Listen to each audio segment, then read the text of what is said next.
وله الجوار المنشآت في البحر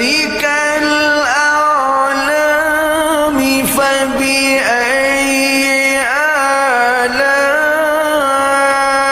آلاء ربكما تكذبان كل من عليها فان ويبقى